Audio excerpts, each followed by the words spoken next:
आप सभी को वट सावित्री व्रत की ढेरों शुभकामनाएं।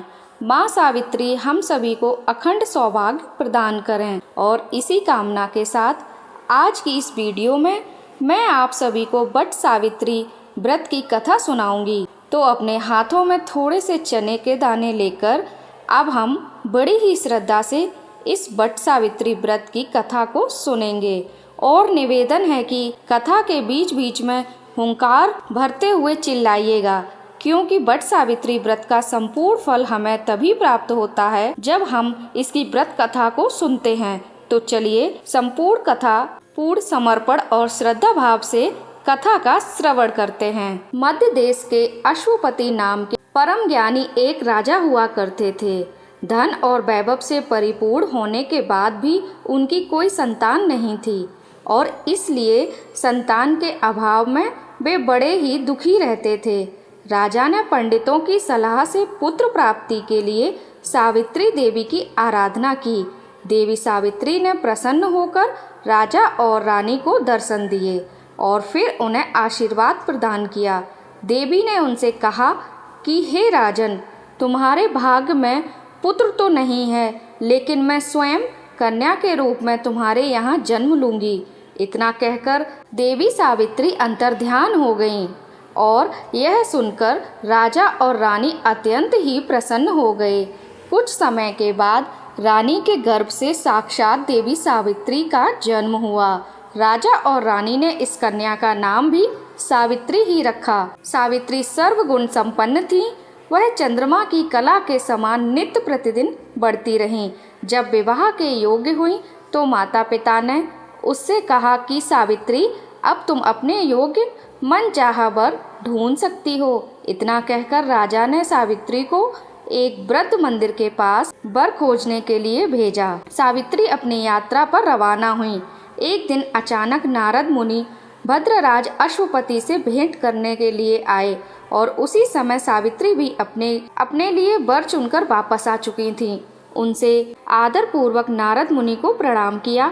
नारद मुनि ने उसे विवाह योग्य देखकर राजा अश्वपति से पूछा कि आपने योग्य वर खोजा है या नहीं। नारद मुनि के प्रश्न को सुनकर राजा ने कहा कि हे देवऋषि, मैंने सावित्री को वर खोजने के लिए भेजा था और वह अभी अभी लौट कर आई हैं और अब वही बताएंगी कि उसने अपने पति के रूप में किसे चुना है। राजा की बात सुनकर नारद मुनि ने सावित्री से पूछा कि तुमने किस वर के साथ विवाह करने का निर्णय लिया है। यह प्रश्न सुनकर सावित्री ने परम विनम्रता के साथ हाथ जोड़कर निवेदन किया। सावित्री ने कहा, हे देवर्षि, राजा धूमनसेन का संपूर्ण राज रुक्मणी ने छीन लिया है और वे नेत्रहीन होकर अपनी रानी के साथ इस समय वन में रह रहे हैं और उन्हीं के एकमात्र पुत्र सत्यवान को मैंने अपना पति बनाने का निश्चय किया है।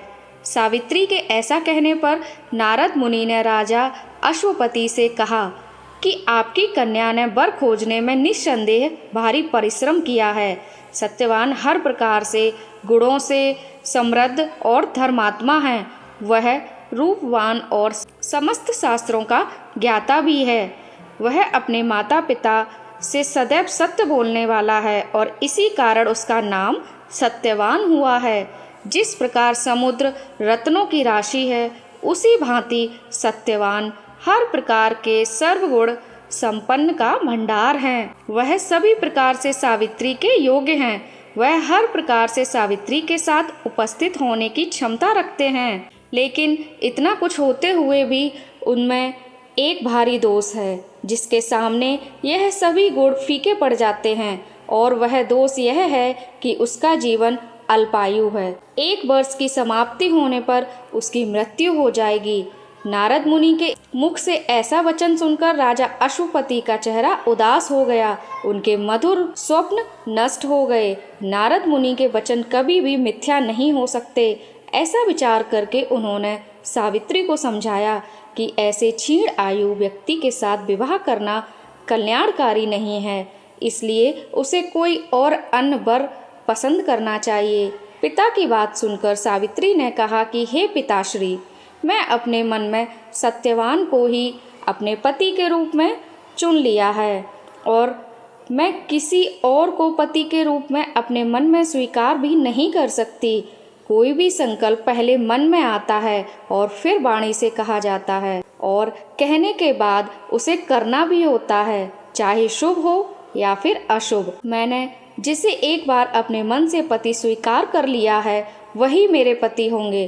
अब मैं किसी दूसरे को वर्ण रूप में कैसे देख सकती हूँ?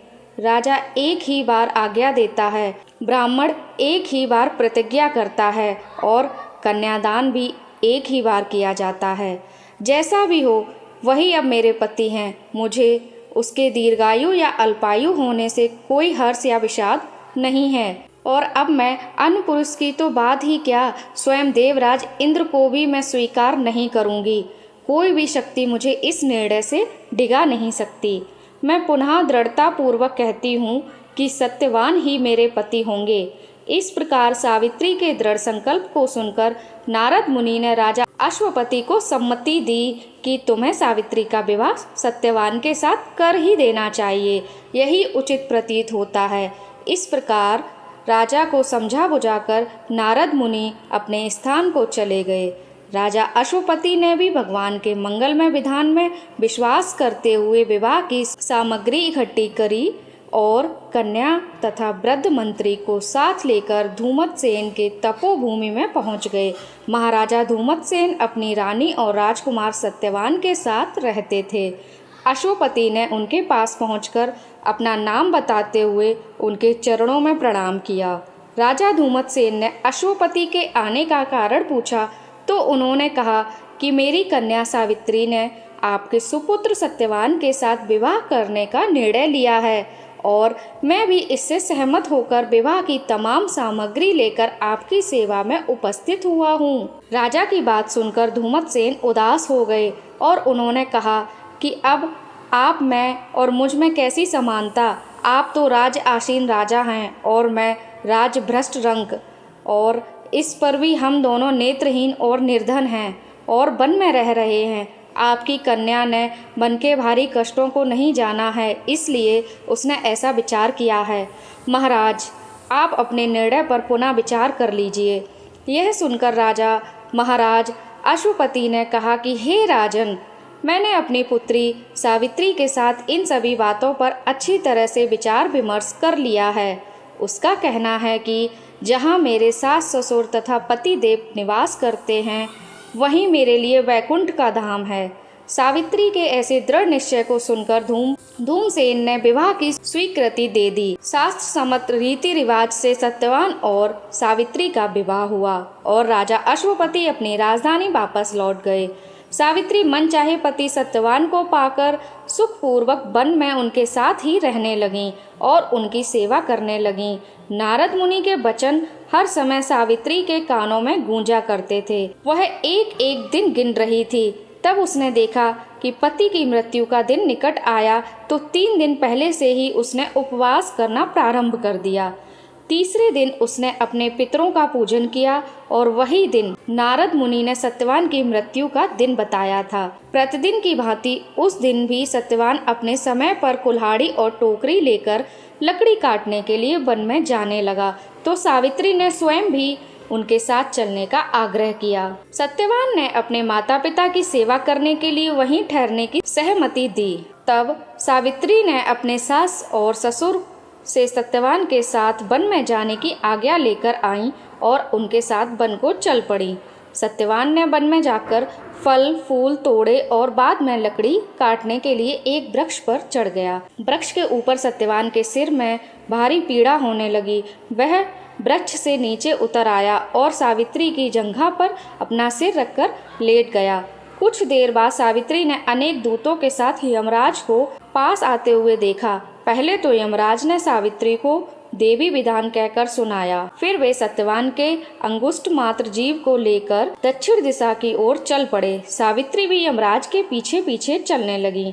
जब बहुत दूर तक यमराज का पीछा नहीं छोड़ा तो उन्होंने उनसे कहा कि हे पतिव्रते, जिस सीमा तक एक मनुष्य दूसरे मनुष्य का साथ दे सकता है वहां तक तुमने अपने पति का साथ दिया। अब तुम अपने घर को लौट जाओ। यह सुनकर सावित्री ने कहा कि हे धर्मराज, जहाँ मेरा पति जा रहा है वहीं मुझे भी जाना चाहिए। यही सनातन धर्म है।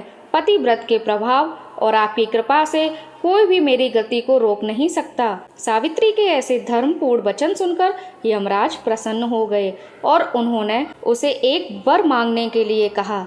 यह सुनकर सावित्री ने कहा कि हे धर्मराज, मेरे सास ससुर वन में रहते हैं और वे नेत्रहीन हैं। मैं आपसे यही मांगती हूँ कि उन्हें दिखाई देने लगे, उनके नेत्रों की ज्योति वापस आ जाए।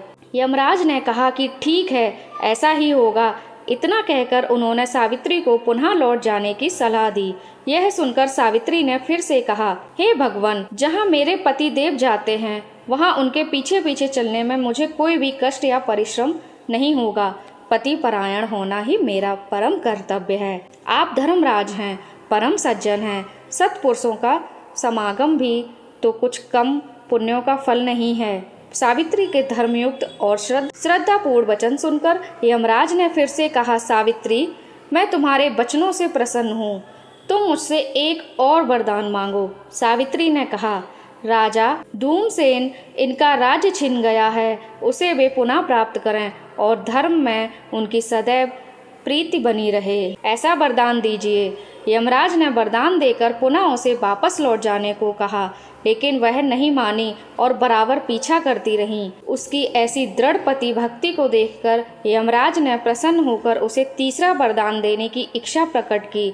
तब सावित्री ने पितृकुल की भलाई को दृष्टि में रखते हुए 100 भाई होने का वरदान मांगा। यमराज ने सहर्ष उसे भी स्वीकार किया।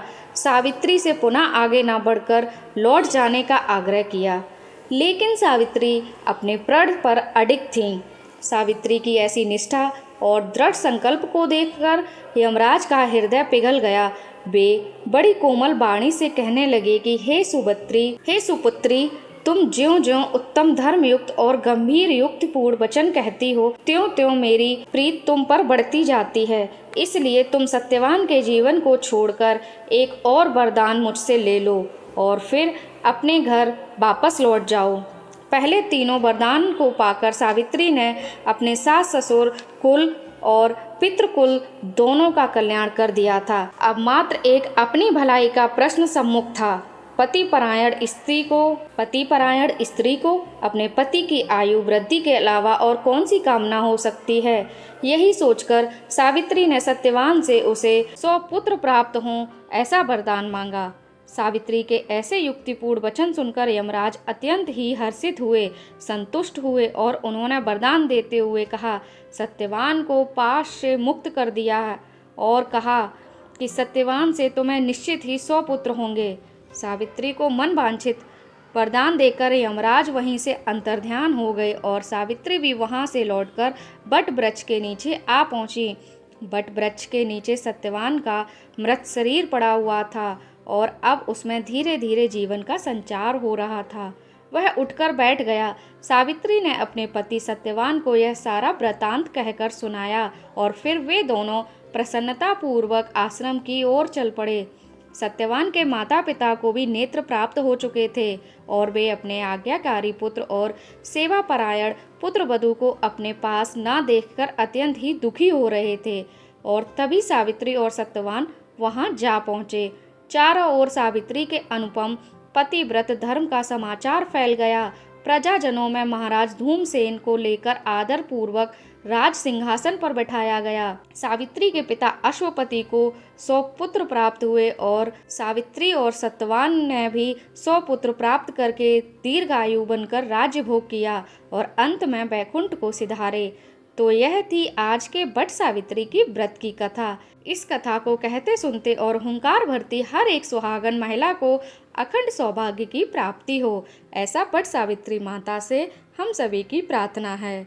यह वीडियो अगर आपको पसंद आई हो, मेरी आवाज़ को पहली बार सुन रहे हो, तो वीडियो को लाइक और मेरे चैनल तीज त्यौहार को सब्सक्राइब जरूर कीजिएगा। साथ ही कमेंट सेक्शन में जय माँ सावित्री जरूर लिख दीजिएगा। मिलते हैं आपसे अगली वीडियो में। आप सभी को एक बार फिर से बट सावित्री व्रत की बहुत सारी शुभकामनाएं।